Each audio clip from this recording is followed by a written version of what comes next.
the YouTube camera, but we do love Sam Amick. He is driving. I assume he's taking children to school. I could be wrong, but from The Athletic joining us right now, Sam Amick, good morning. Good morning, gentlemen. Yes, a little hectic on the home front this morning, but apologies. We're good. Yeah, you know what? You're making it happen, and we appreciate you. We're gonna settle in for an extended conversation with you, Sam, and I want to start because we're going to have plenty of time to go over last game. I want to start by going back to Game 4 and a game that the Kings had at their fingertips, the Harrison Barnes corner three, back rim, and the storyline behind that, had he been able to make that in San Francisco in front of his ex-teammates. I'm setting this up in a very long way because I want to go back. If you guys haven't read it, go back to last week. I want to say Wednesday, maybe before that. And there's a link to Sam's conversation with Harrison Barnes going into this whole thing. And Sam, I wanted to compliment you because, you know, we screw around and we're buddies and all that fun stuff, but it's honestly one of the best back and forths I've seen from a journalist to a player in a long time. Nobody is more professional than Harrison Barnes, and part of that professionalism means you're going to get beneath the surface a tiny bit, but you're not getting way down there. And Harrison's a tough nut to crack. And Sam was going back and forth, Jason, with Harrison on the history with Draymond Green, and without being aggressive, without being disrespectful, just being conversational. Sam kept kind of pushing the envelope a little bit, even when Harrison kind of tried to move on. And he finally got out of Harrison. Maybe I'll go on his podcast, kind of an admission that there was an issue. Tip of the cap, Sam, and that adds into the drama of Game 4. But tip of the cap to you. I really that's some of the best journalism I've seen in the sport in a while, and you did a good job, kid. Thank you, buddy. I appreciate it. Yeah, I mean, you're right that he's a tough nut to crack. And, you know, honestly, we talked about it offline. It was partly just the product or the benefit of having been around for a while. And I've been around the Warriors a lot, and telling him that I have personal memories of the media day in 2016 when Harrison had chosen not to sign his Warriors extension, and Draymond popped his head into the press conference around reporters and kind of needled him a little bit and said, hey, make sure you guys ask him about all that money he turned down. Like, there was a lot of history there, and I was a little pleasantly surprised when he pulled the curtain back a little bit, you know, not the whole way, but then fast forward to Game 4, I think you're right. Obviously, the way the series is tracking right now, that missed three is going to be one of the more fascinating kind of what-if components of this matchup. And to be honest, not to go, you know, backwards too much, but I think for me, what I'll always also remember is the idea that, I mean, it's a great story if he hits the shot. It's a tough story with him missing it. I think that, like, he probably shouldn't even have taken it. Like, the whole thing where, you know, Mike Brown was calling for 1-4 flat. Harrison came to get the screen and kind of broke what they were doing a little bit. I think I will always wonder, you know, could De'Aaron have just ISO'd it and won the ball game? And that's sports, right? Like, we'll never know. You know, Sam, you mentioned in there about the amount of time you spent covering this Warrior team, and you have, because obviously they've been going deep into these playoffs for so many years, into the finals. I'm curious, in this series, at any point, or maybe in any time in this run, do you ever sense that team, maybe even if it's privately, certainly not going to do it publicly, ever any cracks in their confidence? Because, I mean, this one you're down 0-2 and it's early in a series, and that game 3, they don't have Draymond, they don't have Peyton, yet they say all the right things. We just have to go home and take care of business and find a way to win a game in Sacramento. Well, they've checked all those boxes again, and now they've got control of the series, and they've been other series where they've had to do this. Have you ever found yourself in a time around the Warriors where you sense that team doesn't fully have that confidence? Yeah, I mean, there's certainly been moments, you know, I mean, the Cavs series in particular, I mean, LeBron was such a force during those matchups that there were times when you could tell before the Warriors, you know, got over on them in 2015 that it was like, you know, he was kind of the king, no pun intended, and they had to gain that confidence. And now, what strikes me about this series, and what I do think means that the Kings are in big time trouble here, is that game one, which to the Kings' credit, they get it, and they get game two. But, you know, game one for the Warriors, that confidence element, I think, was impacted if nothing else, because they had not seen Andrew Wiggins on a game floor for a couple of months. And Wiggins coming back, even though they lose the game, looking, basically like himself. I think he had 17 points in that game, but defensively doing some good things. You could see, like, oh boy, like the Kings better try to end this thing quickly, because if the Warriors have their group, but because let's not forget, context-wise, they've only had a successful run with Andrew Wiggins of about 18 months. You know what I mean? If you talk about when he really started to emerge and ascend and look like the guy that was going to shed that Minnesota skin from before and be a championship ball player, and then he was fantastic in the finals. Them getting Wiggins back, to me, is a big-time deal. And then, again, look at Game 5 and look at what Wiggins is giving you. Big-time shots. De'Aaron Fox coming off screens and seeing Wiggins defensively, and it's just a hell of a task. So they have it back now. Post-game guys, Draymond Green, Klay Thompson up on the podium together. I found myself watching Klay in particular, because Draymond was doing most of the talking. He was getting most of the questions. And Klay, more than ever in this series, just sat there with, like, he's nodding, in affirmation at every question that he agrees with. He's shaking his head defiantly to every question he doesn't agree with. He had this, like, confidence and this swagger kind of oozing through him, where I'm looking at Klay going, oh boy, these guys found their stride. And I think they look like they're back right now. Sam Amick of The Athletic with us. We've been getting very clear, because I think it's more important to lose with grace. Everybody can win with, whatever. It's easy to win. All credit to the Warriors, and no excuses. Just simply a question for you. De'Aaron Fox was 0 of 6 in the fourth quarter with 2 turnovers. This is a clutch player of the year. He was clearly bothered by that finger, I think somewhere near the mid-third. When you look at last night and you look at that situation, is it fair for Kings fans to truly have a what-if thought in their head? I think to a degree, yeah. I mean, the quick counter, of course, is that everybody's dealing with something. But, like, if you compare it to the Warriors, I'm trying to think. Like, I don't know of any, like, pretty significant injuries that they're looking at right now. Gary Payton II still clearly deals with his core stuff a little bit, but he's out there really impactful in Game 5. So, the Warriors are getting health right now. The Kings got it most of the season. But I think it's fair, because Fox did look impacted. The Warriors are definitely not rolling their eyes, but kind of shrugging at that subplot, because, to them, it's just like, we play who we play and we beat you. And somebody brought up De'Aaron's hand to Klay and Draymond. And Klay, I don't know if you guys saw this, that's one of those questions that he definitely shook his head at in disagreement. And he even, it wasn't like he was mocking De'Aaron, but he gave like a mimic left-handed jumper.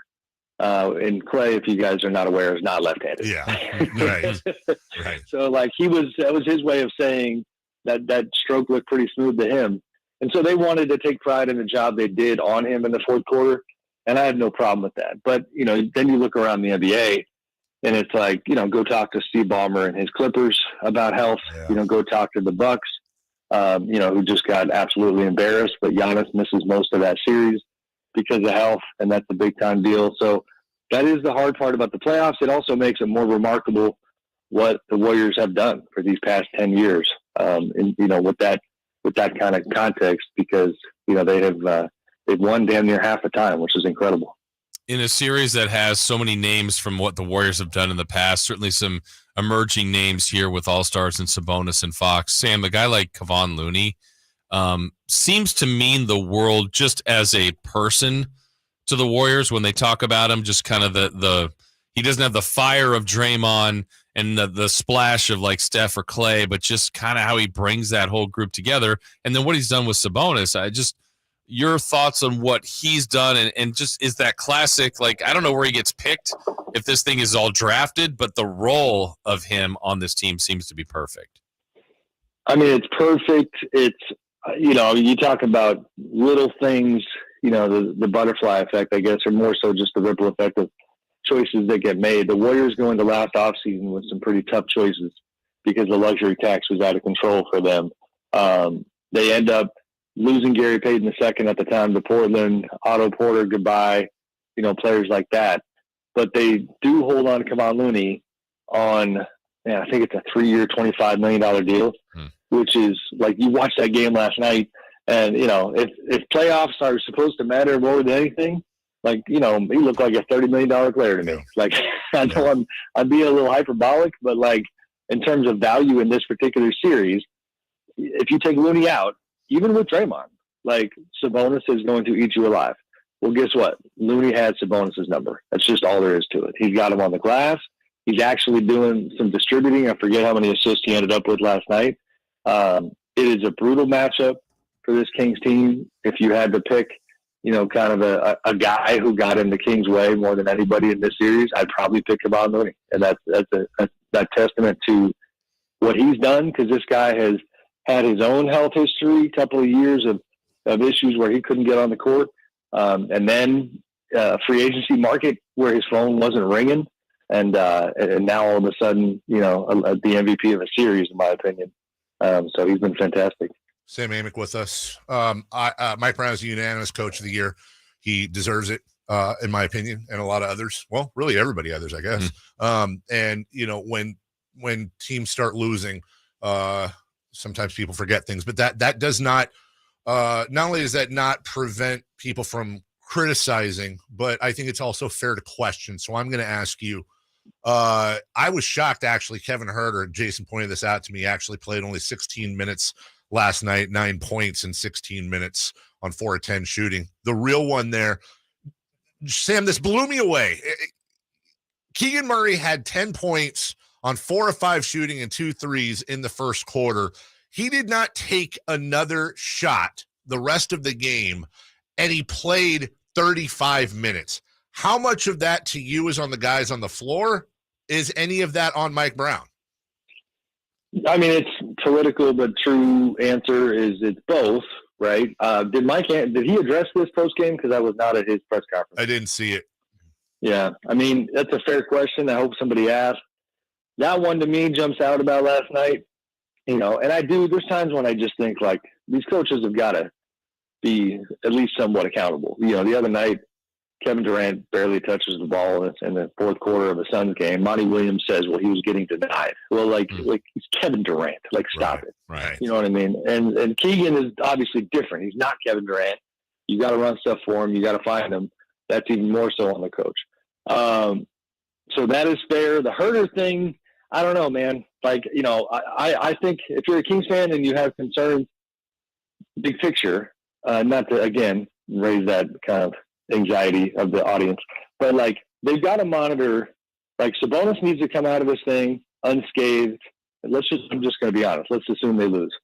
Unscathed from a spiritual standpoint within this group. Like, he can't be scapegoated internally at all in the kind of way that leaves a mark, because, oh, by the way, he's a free agent 2 summers from now. Can sign an extension this summer. Huerter is a very important piece to what they do. It's a bad series for him.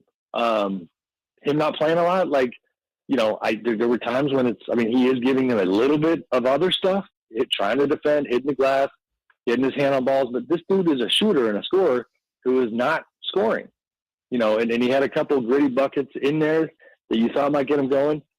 But, they need him to be a big part of the program going forward. Harrison Barnes spent, 3/4 of the night being a total ghost.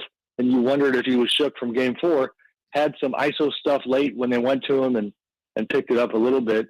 But, and he's in a different situation, of course, because he's up this summer free agency wise. But like, I think the priority for the Kings now needs to be on 2 tracks. Like, all they got to do is win 2 games. I know that sounds really ridiculous, but that's technically true. So sure, of course, try to get to the damn second round. But all the while, I don't know what form this takes or how exactly you do it, but they got to make sure that whole spirit and that culture internally, they got them to this point, stays in a good place so that they take the lessons from this if they do lose, and keep it moving in a productive, progressive kind of way. Sam Amick of The Athletic joining us. Sam, I just want to follow up, and I really want to hone in on Domantas Sabonis, because this has been a big part of the conversation of this series. He's in these quarterfinals, he's averaging 2 points less per game. His rebounds are pretty much the same. The big difference is the assists at 3, and his effective shooting percentage is not, it's about 10 points under what it was. So my question for you is this. The assists I'm willing to kind of put out there because I'm throwing that out, and maybe I'm being too nice because the guy's got to make the shots for the assists. And I'm willing to say that the Kings have shot so crappily in this series, especially from beyond the arc, that a lot of those in the regular season, that's 3 assists a game. He's right back at his average. So moving that aside, what is it that you're seeing other than Kevon Looney and the Warriors are playing great defense? Is there something you're seeing in Domantas that stands out where you're like, dude, you have to do more of this, or you have to do more of that, or they just simply have a good scheme on him? I think it's the latter. They have a really good scheme on him. To me, the assists are the number one problem. I don't care that much about his scoring and what he averaged in the regular season, 17, 18. They are giving him all that space. Like Domantas Sabonis hitting mid-rangers. Again, he's not Kevin Durant either. He's not the mid-range assassin. Right. And they have dared him to shoot. And, last night he stepped up and made a couple, and the idea of being there, like, if you make a couple, now they got to come out a little bit and you can get back to doing what you do. But he has not found a comfort zone. The scheme is fantastic, and not letting him off the hook. But like, if you literally scoured the NBA and said, let's do a power rankings of ideal big man defenders to go after Sabonis, like Draymond and Kevon Looney would probably be in the top 5 in the entire league. And that is just, those are the breaks. And that is what it is. But it's that combo of him in space where, he's almost a better passer when he's getting pressed. But then, his cutters and his guys and his wings are just having a hard time getting free. So I know that they've created a ton of open threes. Mike Brown talked about it pregame. I've also I feel like I've learned a little bit about nuanced difference between, open threes and open threes that come within your system in rhythm and that are comfortable, familiar looks. And that is not what these are. For the most part, these are looks outside of the system that I think are causing hesitation, add in the playoff stage and the pressure, and they're just not shooting well. Because all year, as you guys know, it's guys. I always have this visual in my head with this Kings offense of like a Top Gun movie where you got jets just kind of like circling everywhere and coming around Sabonis and then getting that ball and letting it fly. But it's in a flow, it's in rhythm. We haven't seen those moments but for a couple of minutes the entire series. Like, what do we see all regular season where you look up and you're like, damn, they just dropped 20 in 3 minutes. You know what I mean? Like, that has not happened. And it starts with Sabonis, but it's a collective thing. That's Sam Amick of The Athletic, and a special double shot of Kings post-game /. We didn't even get to Giannis. We didn't get to any awards, but you know what? Well, hopefully we don't have time for that next week as we prepare for Game 2 Round 2 series. Sam, appreciate you, buddy. Thank you so much. We'll talk to you soon. You got it, guys. Thank you. All right. We'll take a break. When we come back,